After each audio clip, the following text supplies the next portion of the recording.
बघा मित्रांनो, आपण आपला N P Ocha 5th question इथे घेणार आहोत. पहिले क्वेश्चन समजून घेऊ. हा क्वेश्चन तुम्हाला नोटबुकवर राईट डाऊन सुद्धा करायचा आहे, नंतर आपण आन्सर याचं सॉल्व करू. काय म्हटलं आहे बघा. With the information given below prepare income and expenditure account and balance sheet of Sudarshan charitable organisation for the year ending on 31 March 2014. 31 March 2014 एंडिंगचं आपल्याला काय काय बनवायला सांगितलं आहे बघा. Income and expenditure account open करायला सांगितलेलं आहे अँड बॅलन्स शीटसुद्धा सांगितलेलं आहे सुदर्शन चॅरिटेबल ऑर्गनायझेशनचं 31/3/2014साठी, म्हणजे 31/3/14 यांची एंडिंग आहे. खाली काय म्हटलं बघा. Receipt and payment account for the year ending 31 March 2014. Receipt and payment अकाउंटसुद्धा आपल्याला दिलेलं आहे 31/3/2014चं. आता रिसिप्ट साईडला अमाऊंट आहेत, म्हणजे इथे पैसे आपल्याकडे आलेले आहेत. पेमेंट साईडला अमाऊंट आहेत, म्हणजे आपल्याकडनं पैसे गेलेले आहेत. पैसे गेले म्हणजे एक तर आपण खर्च केले असतील किंवा ॲसेट खरेदी केली असेल.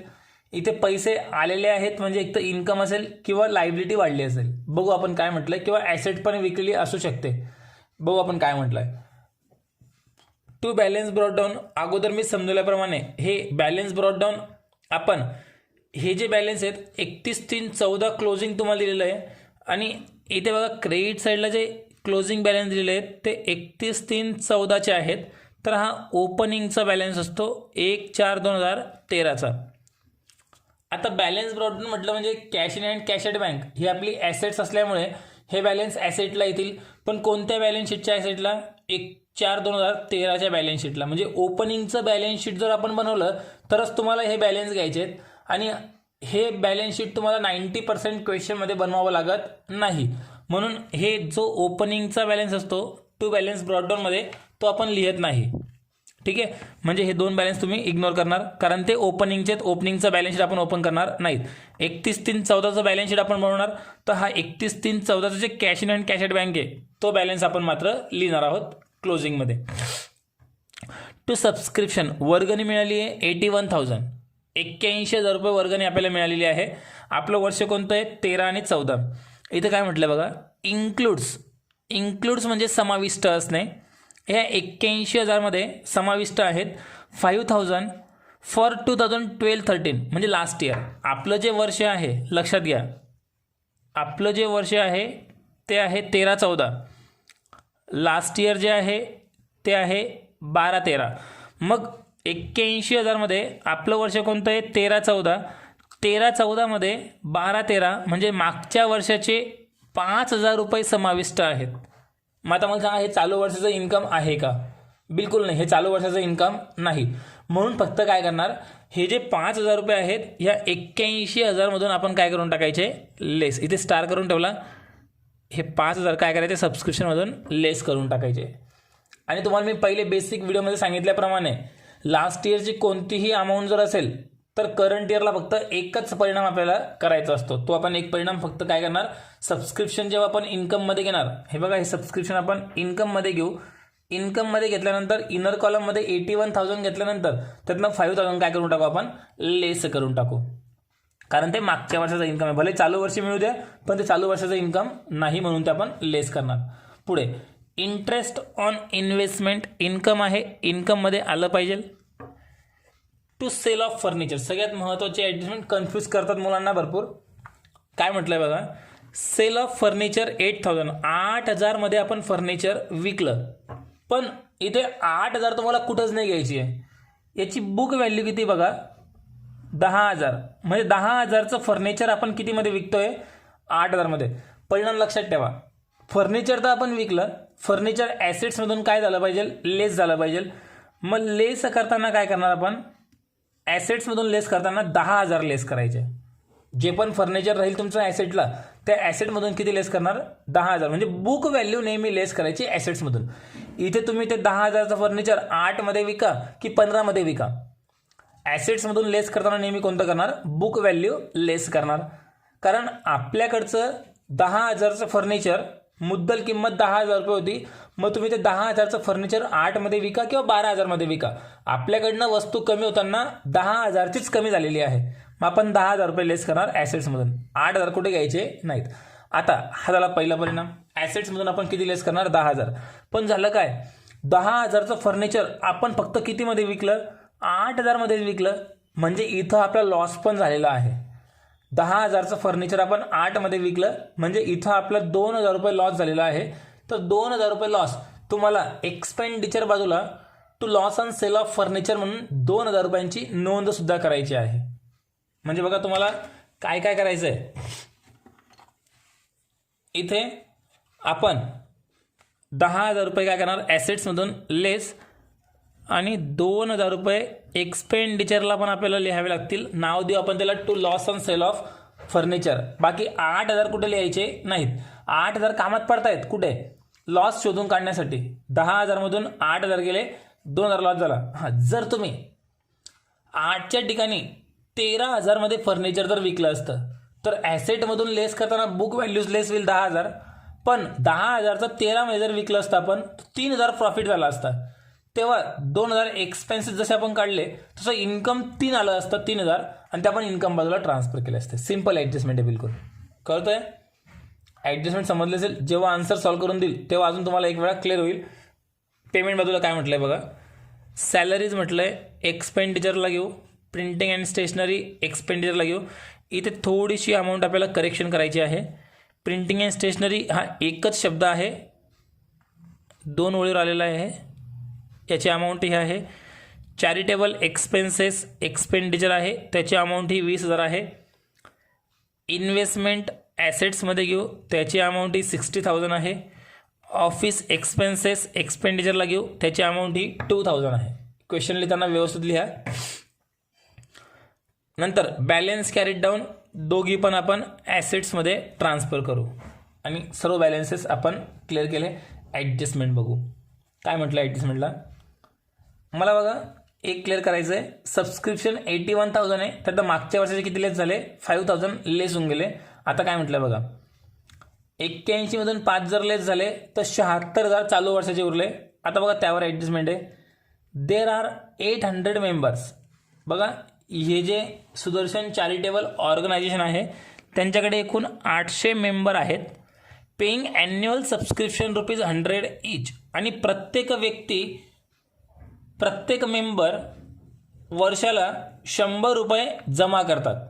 मग 800 गुणिले 100 जर केले, बघा वर्किंग नोट करून दाखवतो. आता 800 मेंबर आहेत आणि प्रत्येकजण किती किती रुपये पेड करतोय? 100 रुपये. तर एकूण किती रुपये जमा झाले पाहिजे? 80,000. 80 पैकी आपल्याला तर मिळाले 81 आहेत, पण 81 मधून आपण 5 लेस पण करणार आहेत की नाही? 81 मधून आपण 5 लेस पण करणार आहेत. म्हणजे चालू वर्षाचे फक्त किती मिळाले आपल्याला? 76.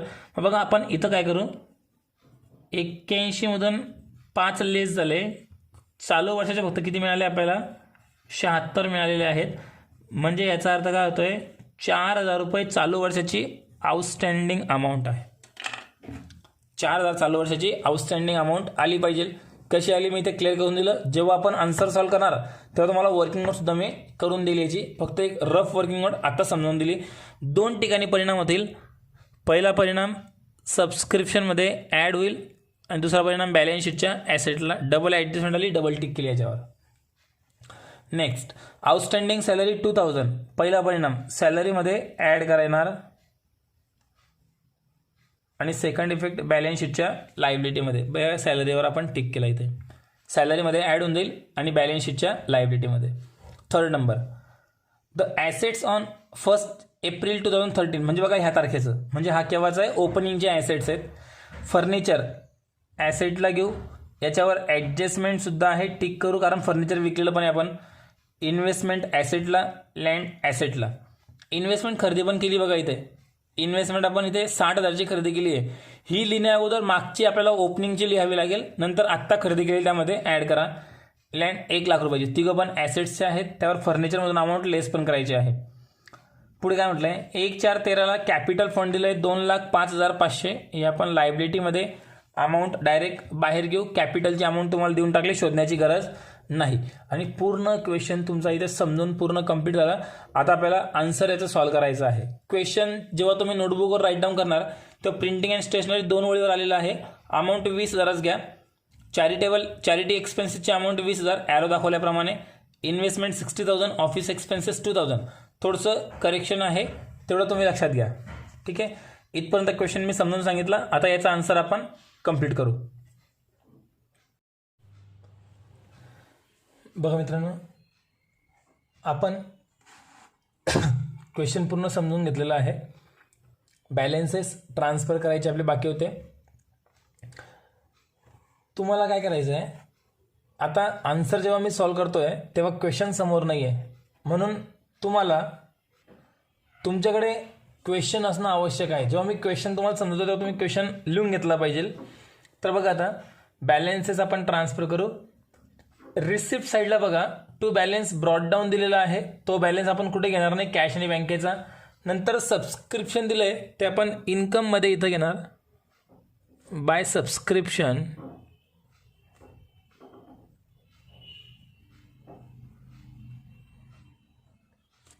सबस्क्रिप्शनची अमाऊंट दिली आहे 81,000. तिथेच त्यांनी एक ॲडजस्टमेंट देऊन टाकली आहे. एक तिथं ॲडजस्टमेंट आहे, एक खाली ॲडिशनल इन्फॉर्मेशनमध्ये आहे. हिडनची ॲडजस्टमेंट बघू आपण. रिसिप्ट बाजूलाच कंसात काय म्हटलं आहे, इन्क्लूड्स ₹5,000 फॉर 2012-13. म्हणजे लास्ट इयरची अमाऊंट याच्यामध्ये 5,000 रुपये समाविष्ट आहे. एकच परिणाम करायचा आहे फक्त, की या 81,000 मधून लास्ट इयरचे काय करायचे आपल्याला, फक्त लेस. मग इथं म्हणून आपण लेस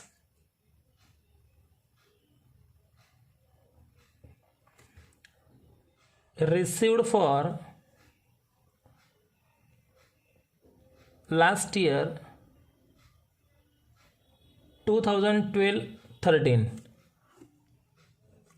आणि ती अमाऊंट आहे 5,000. 81,000 मधून जर 5,000 हे जर लास्ट इयरचे आहेत तर चालू वर्षाची अमाऊंट झाली 76,000 रुपये. चालू वर्षाची अमाऊंट होऊन जाईल 76,000. याच्यावर पुन्हा एक ॲडजस्टमेंट आहे फर्स्ट, ती मी तुम्हाला अगोदर क्लिअर करतो. आता लक्षात घ्या, 81,000 मधून जर 5,000 जर लास्ट इयरचे आहेत तर चालू वर्षाची अमाऊंट फक्त किती मिळाली आपल्याला, 76,000 रुपये. आता बघा, पहिली ॲडजस्टमेंट काय म्हटलेली आहे, देर आर 800 मेंबर्स. ह्याची सुदर्शन चॅरिटेबल ऑर्गनायझेशन आहे, यांच्याकडे एकूण 800 मेंबर आहेत. त्या 800 मेंबरपैकी काय म्हणतोय पुढे, पेइंग ॲन्युअल सबस्क्रिप्शन ₹100 इच. आणि प्रत्येक मेंबरला प्रत्येक वर्षी 100 रुपये वार्षिक वर्गणी म्हणून जमा करायचे आहेत. मग 800 मेंबर गुणीला आपण 100 जर केले तर 80,000 रुपये होतील. मी तुम्हाला वर्किंग नोट करून दाखवतो बघा खाली.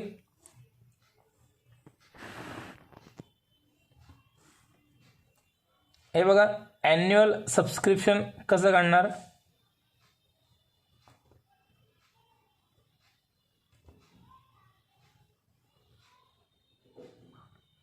ॲन्युअल सबस्क्रिप्शन किती मेंबर आहेत एकूण आपल्याकडे, 800 मेंबर आहेत.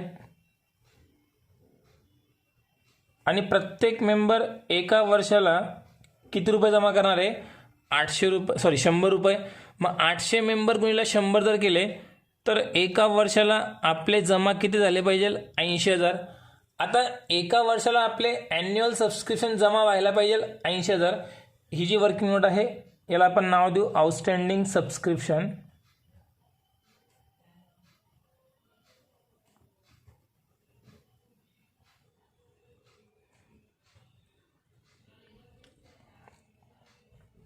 Outstanding subscription.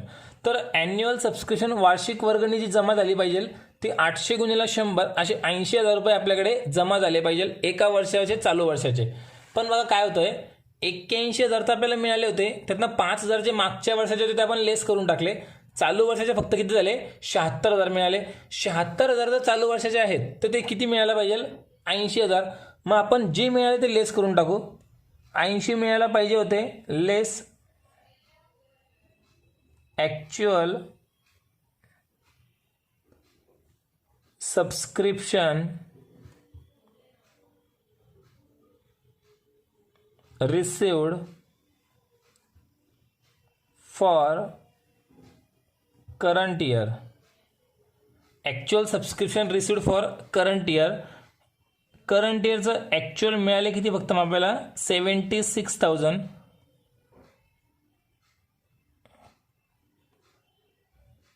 तर याचा अर्थ काय होतोय, 4,000 रुपये सबस्क्रिप्शन आउटस्टँडिंग आहे. एकदम सिंपल ॲडजस्टमेंट. किती मिळायची बाकी, मग आता 4,000 मिळायची बाकी आहे करंट इयरची. मग हीच तुम्हाला अमाऊंट दिलेली नव्हती, ती आपण शोधून काढली 4,000 रुपये आउटस्टँडिंग सबस्क्रिप्शनची. आता आउटस्टँडिंग सबस्क्रिप्शन काय करतो आपण, फर्स्ट इफेक्ट संबंधित इन्कममध्ये ॲड, म्हणजे सबस्क्रिप्शनमध्ये काय करणार आपण, ॲड करणार.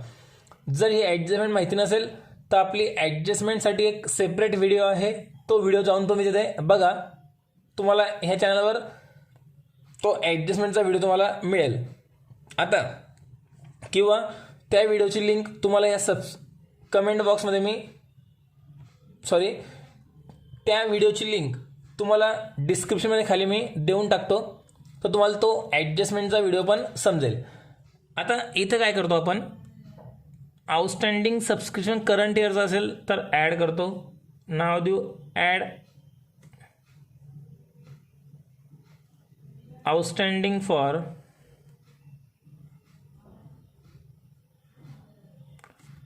Current year, outstanding for current year. आणि करंट इयरची अमाऊंट किती काढली इतक्यात आपण, 4,000 करंट इयरची काढली. अमाऊंट आउटर कॉलममध्ये आली 80,000.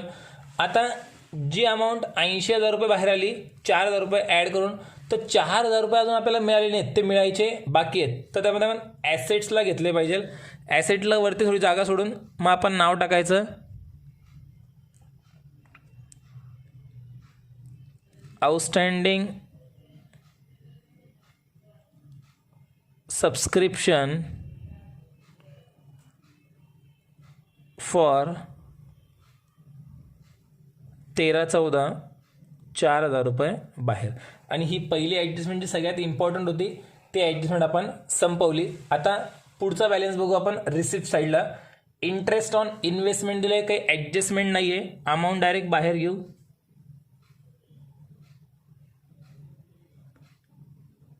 इंटरेस्ट ऑन इन्व्हेस्टमेंट अमाऊंट आहे 1,800 रुपये, 1,800 आली.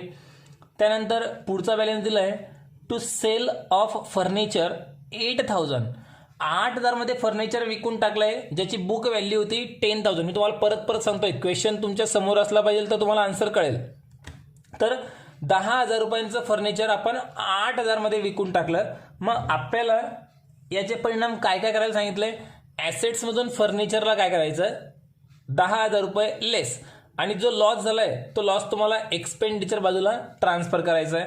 मग आपण ॲसेटला अगोदर फर्निचर घेऊ.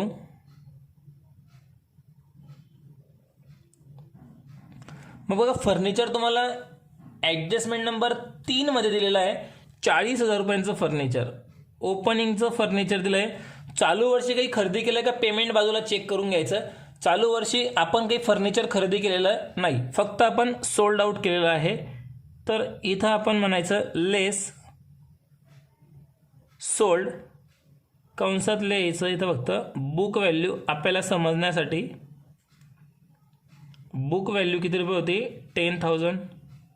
10,000 लेस करून अमाऊंट आली आउटर कॉलममध्ये 30,000. आता 30,000 मध्ये 40,000 मधून 10,000चं फर्निचर आपण विकलं, 30,000चं सेम आहे. आता काय झालं, जे 10,000चं विकलं ते 10,000चं फर्निचर आपण 8,000 मध्ये फक्त विकलंय, तर 2,000 रुपयाला लॉस पण झालाय.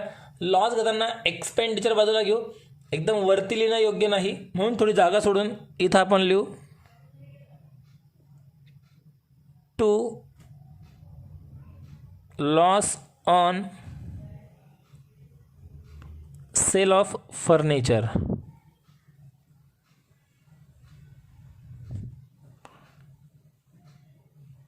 $10,000 मायनस 8,000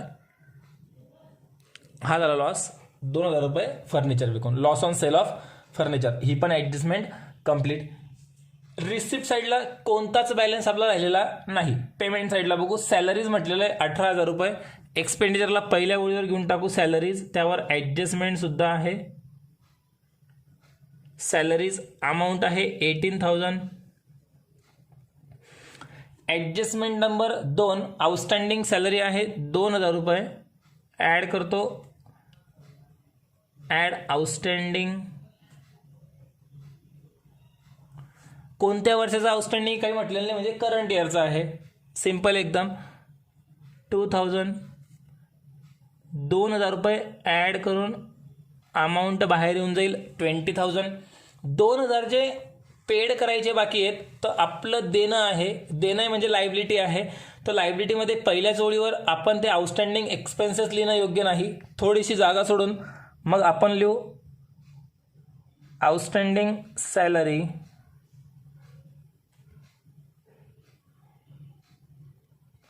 आउटस्टँडिंग सॅलरी 2,000. ती पण ॲडजस्टमेंट संपली. पुढचा बॅलन्स आहे प्रिंटिंग अँड स्टेशनरी 20,000. एक्सपेंडिचरमध्ये घेऊ आपण.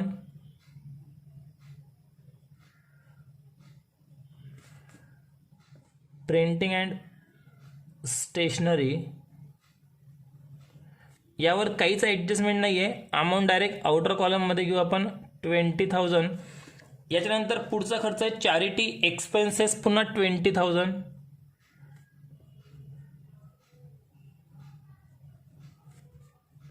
Charity expenses 20,000. पुढे इन्व्हेस्टमेंट दिलेली आहे 60,000. आता इन्व्हेस्टमेंट जर 60,000 आहे तर आपण ॲसेटला घेणार, एवढं तर फायनल आहे.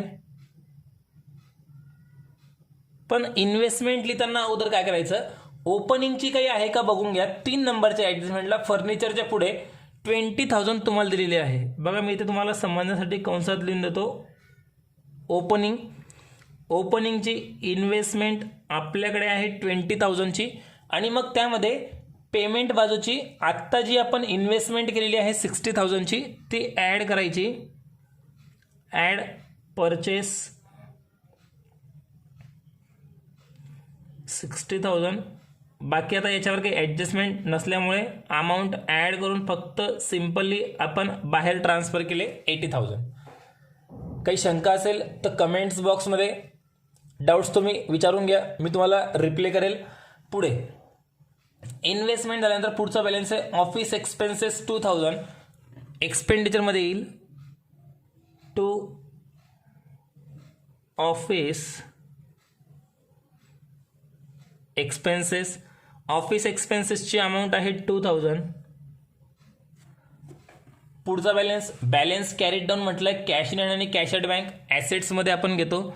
ॲसेट्समध्ये बघा एक तुमची फिक्स ॲसेट्स राहिलेली आहे 3 नंबरच्या ॲडजस्टमेंटला. लँड म्हणून जमीन 1,00,000 रुपये आहे, ते अगोदर इथं घेऊन टाकले. जर समजा तुमच्याकडनं कॅश आणि बँकेचा बॅलन्स अगोदर लिहिला गेला आणि नंतर लक्षात आलं की आपली ही ॲडजस्टमेंटमधली एक ॲसेट लिहायची राहून गेली ओपनिंगची, तर काहीच फरक पडत नाही, खाली पण लिहिली चालेल, खाडाखोड बिलकुल व्हायला नको. क्वेश्चन आपण वाचला होता, माझ्या लक्षात होतं म्हणून मी अगोदर लँड इथे लिहून घेतलं. आता पेमेंट साईडचे आपण ॲसेट्स घेऊ. Cash in hand. Cash in हँडची अमाऊंट आहे 700. नंतर cash at bank 10,100. Cash at bank 10,100. आणि पेमेंट बाजूचे पण सर्व बॅलन्सेस आपले कंप्लीट झालेले आहेत, काहीच राहिलेलं नाही. पेमेंट बाजू आपण क्लिअर केली पूर्ण. आता ॲडजस्टमेंट बघायची, कोणत्या ॲडजस्टमेंटमधले काही बॅलन्सेस आपले राहिले आहेत का, तर बघू आपण. पहिली ॲडजस्टमेंट आपण क्लिअर केली, दुसरी ॲडजस्टमेंट क्लिअर झाली. तिसऱ्या ॲडजस्टमेंटला ओपनिंगचे बॅलन्स 1,413चे दिले होते. फर्निचर 40,000 जे आपण इथं लिहून टाकले. नंतर इन्व्हेस्टमेंट 20,000 इन्व्हेस्टमेंट पण लिहून टाकली. लँडची 1,00,000 पण लिहून टाकली. आणि आता चौथ्या ॲडजस्टमेंटला 1,413चं कॅपिटल बाकी आहे 2,05,500. ते लायबिलिटीमध्ये नेहमी इनर कॉलममध्ये आलं पाहिजे. नाव द्यायचं याला कॅपिटल फंड आणि नेहमी इनर कॉलममध्ये घ्यायचं 2,05,500 रुपये. आणि फायनली सर्व ॲडजस्टमेंट आपण संपवून टाकल्या. आता अकाउंट्स फक्त आपल्याला क्लोज करायचे आहेत. अकाउंट्स क्लोज करतानाची पद्धत लक्षात घ्या. अकाउंट्स क्लोज करताना इन्कम एक्सपेंडिचर अकाउंट आधी क्लोज करा. इन्कम एक्सपेंडिचर क्लोज करताना जी साईड जास्त असेल त्या साईडची अगोदर टोटल करून घ्या. जी साईड जास्त असेल त्या साईडची अगोदर टोटल करून घ्या आणि मग तीच टोटल दुसऱ्या बाजूला लिहून घ्या. जसं बघा इथली टोटल 20, 40, 60, 62, 64,000 डेबिट साईडची म्हणजे एक्सपेंडिचरची बाजू आहे. इथे 80 ने 81,800. इथे आपल्याला इन्कम बाजू म्हणजे क्रेडिट बाजू जास्त दिसते. क्रेडिटची अगोदर बेरीज केली 81,800. 81,800 मधून आता बघा इथे जागा ब्लँक राहिलेली आहे माझी, काहीच फरक पडत नाही आपल्याला. जागा सुटलीमध्ये फरक नाही पडत. आपण जो फरक काढणार तो फक्त शेवटी काढायचा आहे. इथं नाव द्यायचं आपण टू सरप्लस आणि कंसात एक्सेस ऑफ इन्कम ओव्हर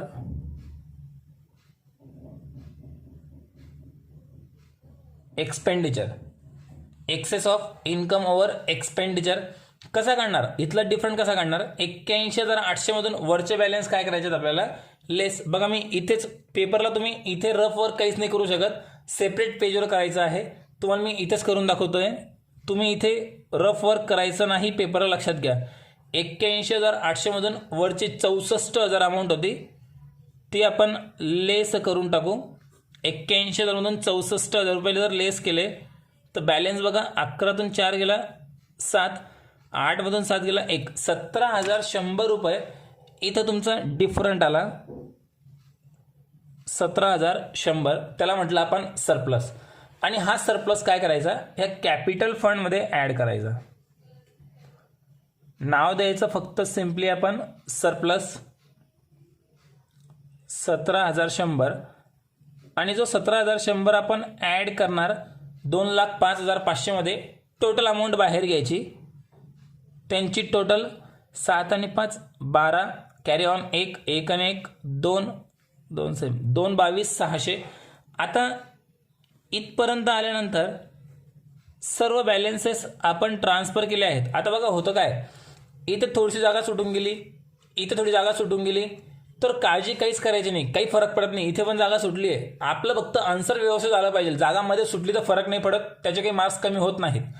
आता आपल्याला टोटल करायची आहे. टोटल करताना थोडंसं बघा, टोटल करण्याच्या आधी थोडीशी एक मिस्टेक आपल्याकडनं झालेली आहे, ती थोडीशी मी क्लिअर करतो. इथे बघा आपण डिफरंट काढताना 17,800 काढले होते, पण इथं लिहिताना आपण 17,100च लिहिले. थोडंसं घाईत सॉल्व केल्यामुळे या प्रकारची मिस्टेक होते, काळजी करू नका. 17,800 इथं लिहिले. आणि एक क्वेश्चनमध्ये मिस्टेक आहे.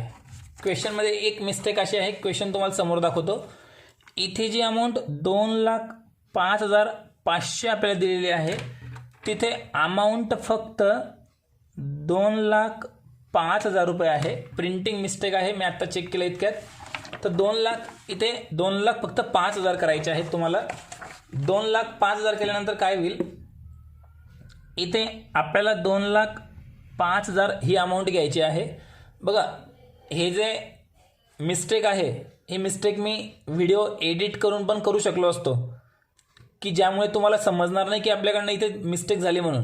पण ह्या मिस्टेक ॲक्च्युअल मुलांकडनं होतात, म्हणून मी बिलकुल व्हिडिओ एडिट नाही करणार, सेम राहू देईल.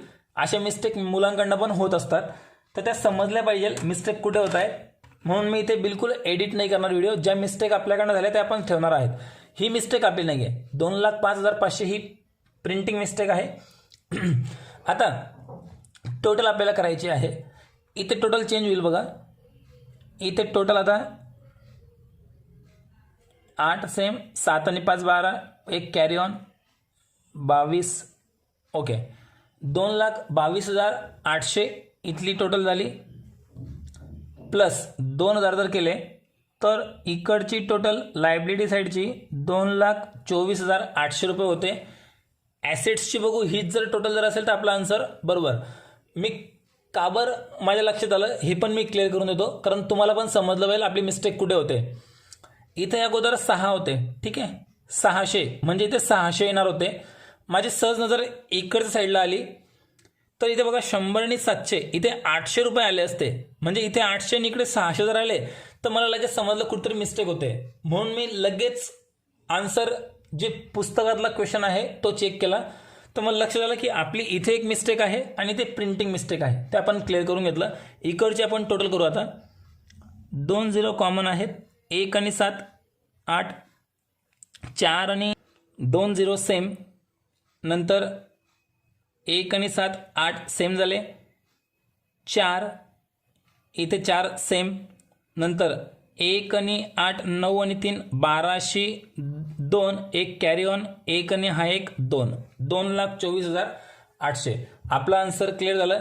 तुम्हाला आन्सर पूर्ण लिहिण्यासाठी मी नोटबुक क्रॉस करतोय बघा, तुम्हाला पूर्ण दिसण्यासाठी. या प्रकारचा आन्सर तुम्ही व्यवस्थित लिहून घ्या.